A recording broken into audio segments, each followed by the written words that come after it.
We're here at the quarterfinals of the ACC Tournament here in Charlotte. Chrisley alongside Pat Welter, and NC State gets eliminated by Virginia, playing them for their third time this season. Final score 81-74.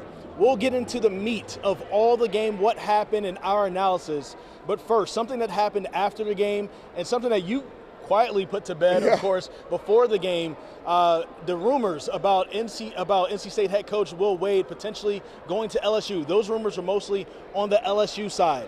You tweeted before the game, or put on X before the game, that those rumors were, quote, BS, and that after the game, Will Wade basically said, nope, I'm making plans for NC State next year.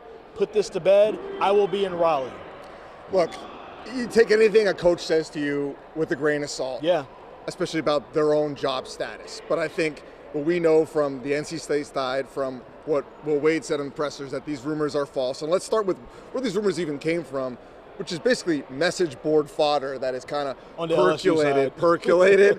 And if there's a crazier hiring process school in the country than what we just saw at UNC with Bill Belichick, is probably LSU, who's had the governor involved in the whole Lane Kiffin saga. So anything is possible down there in Baton Rouge. But I would just tell you, we're here at the ACC Tournament.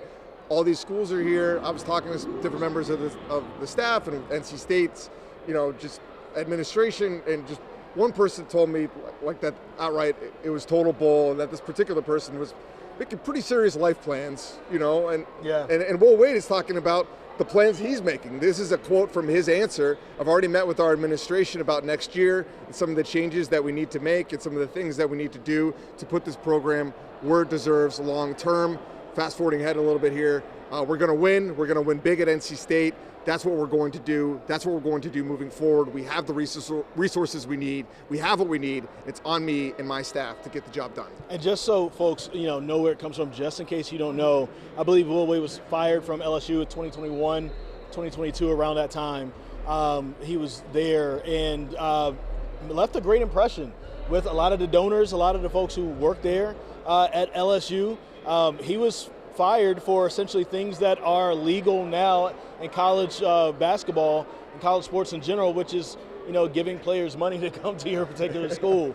At that point, it was taboo. You couldn't have done it.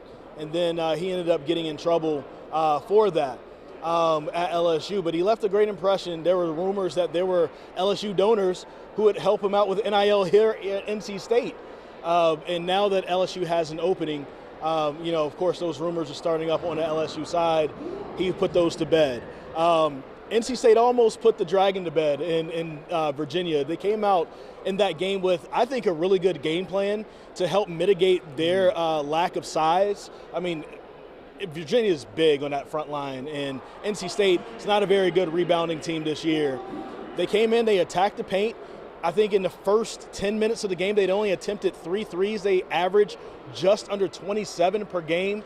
And so you saw the complete difference in how they decided to play and attack this. They almost played Virginia the old Virginia way. They slowed the game down to a grinding halt. They played a packed-in, defense.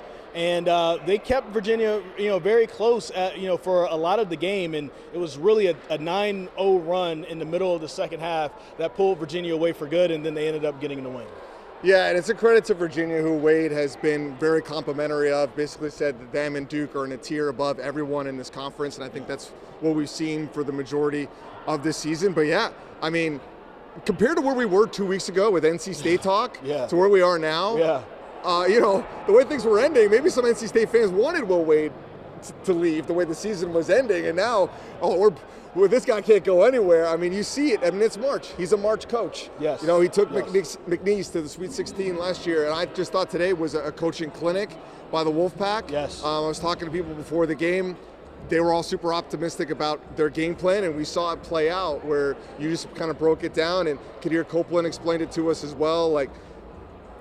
Take it to their bigs, get them in foul trouble, force them to play to our level. But on the reverse side, Virginia, with Ryan Odom, very well coached as well, has that size. They're defending the three-point line really well, which is NC State's strength. And at that point, how far below they were their average. We were talking at halftime. So just a great chess match here. And ultimately, Virginia just has a few more in the chamber. They had a few more big shots. I mean, Paul McNeil cut it to 4 Yeah. in the final minutes, and NC State got a turnover. They forced the turnover. They just squandered those extra possessions and was never able to truly make Virginia sweat. You mentioned something there about the coaching job for Will Wade. He is a good coach. You see that. You see that he motivates guys. He has a good plan. I felt like this was probably his best coaching job this year. It comes in a loss, and I know that there are no moral victories in the ACC tournament. They're not going to give you another day to play just because you did a really good job. But when you face a team that beat you by 15 and then 29, and you come into this game minus 44 in point differential versus this team in this one season alone, those guys could have very well packed it in. Mm-hmm. They could have very well said, you know what, we'll see what happens on Sunday if we're going to get selected somewhere.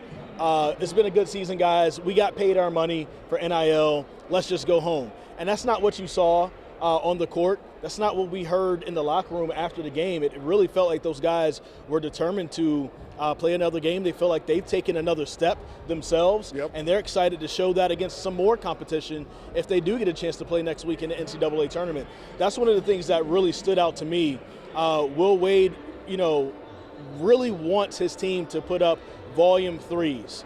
He's realized it's not working right now. And also, when we are not rebounding very well and we're putting up volume threes, it leads to transition baskets. It leads to transition baskets on the other end, and the other team can start getting more and more scoring opportunities. And NC State has a harder time guarding that, being a smaller team. You didn't see that in this game, and I thought they came in a little bit better. Really, it was just a small lapse, I think, in the middle of the second half that ended up taking this game towards, the other way towards Virginia.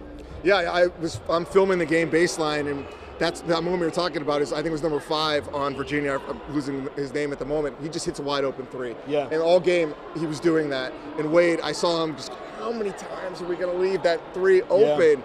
And that's all it takes. Like, the game plan was there, the energy, the effort, the focus, the connectivity was there. Like, compared to what we saw, in some of these final games at Lenovo Center versus Duke, wasn't there. Duke. It was there today. Like, guys were locked in, guys were communicating. A particular moment I noticed was Matt Abel, the freshman, gets pulled out for a defensive mistake. He's obviously frustrated. Will Wade lashes out initially, but then comes over, and this is what makes you a good coach, because as hard as Will Wade goes and as hot as he runs, you have to then take that moment to take that freshman and make him understand why you're so upset. And I saw him pull Abel aside and kind of convey that to him, and I think that goes a long way.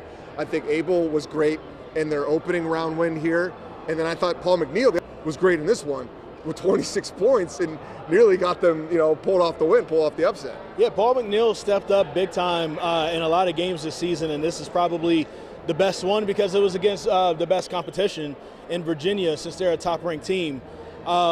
Looking forward for NC State. I've said before on this yesterday that Darian Williams has to be their best player on the floor. We still didn't see that in today's game. You kind of hope that he's able to try to turn that on and turn that around for NC State. He's being paid more than what Kevin Keatts had for the budget for his entire roster last year.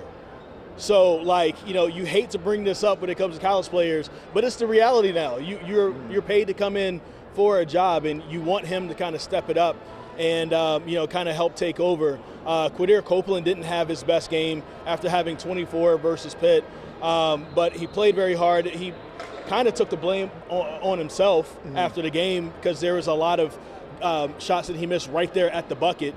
But overall, I would say that, as we're nitpicking a small few things, overall it felt like this team played good team basketball, good team defense as well, locked in a little bit more in stopping Virginia in their dribble drives. Maybe a few more closeouts on a 3, and Will Wade would be a little bit happier. But this is definitely a better effort from NC State. And they know what they need to do. Yeah. Will Wade was asked about what he learned from his 1 year here at NC State, and he's already talking about we need to have different types of personnel. Yeah. AKA bigger players. Yes. It's no secret. Yes. You play a team like Virginia today that just keeps having these bigs come in off the bench. You're like, how do they have all these bigs and NC State seemingly has none? Now the answer is supply and demand. Bigs in the portal are overpriced. They did have Paul Mbia. He was committed, and then he took out his commitment and he decided to go to Kansas. Yeah. And that's a 7-footer that you're missing. He does have Jerry Dang on his roster. Jerry Dang has not really appeared in many games this year. So clearly he's not good enough in practice. He's 6'10". You could use that. You could absolutely use 6'10". And then you have Scotty Abube, who's 6'11", I believe, and really is just he's in there as a body. Really like when they need to just burn some fouls. It felt like he tried. He just didn't get the right guys, and the right guys didn't stick around for him to really have that depth. But, man, I'm pretty sure they're going to go portal shopping really hard for those big guys. It was kind of like the situation that Hubert Davis was in last year. Yep. And they got bigger, and you saw it helped out with their team, and he got better. And, to wrap it around on the LSU rumors, like you're back in year 2 with the team. You have a head start on the portal. Your staff is already assembled. Patrick Stacey, Andrew Slater have lived through this now with Will Wade here in one season, and it's no secret what they need and what they need to bring in. And the way it's been explained to me, it was what they were dealing with is just the bigs that they had at options to sign were just not worth the money. And so they choose to go with Van Allen Lubin, I believe 1.5.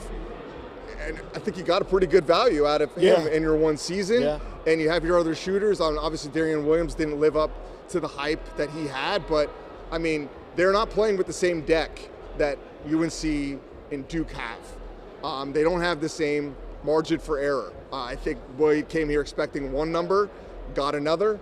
They made the most of it. And now it's on him to fundraise and figure out how to do it here in year 2. That is the reality of college sports right now, and we'll have to see what NC State does with it. Again, final score 81-74. Virginia moves on, and we'll see who they're going to face later on tonight. If you're watching this as a little bit after we're recording this, of course, Duke and North Carolina. So we're going to have post-game reactions on them tonight as well. So make sure you're tuned in right here on WRL's YouTube page, and wherever you watch WRL, we'll have all the updates from right here in Charlotte at the ACC Tournament.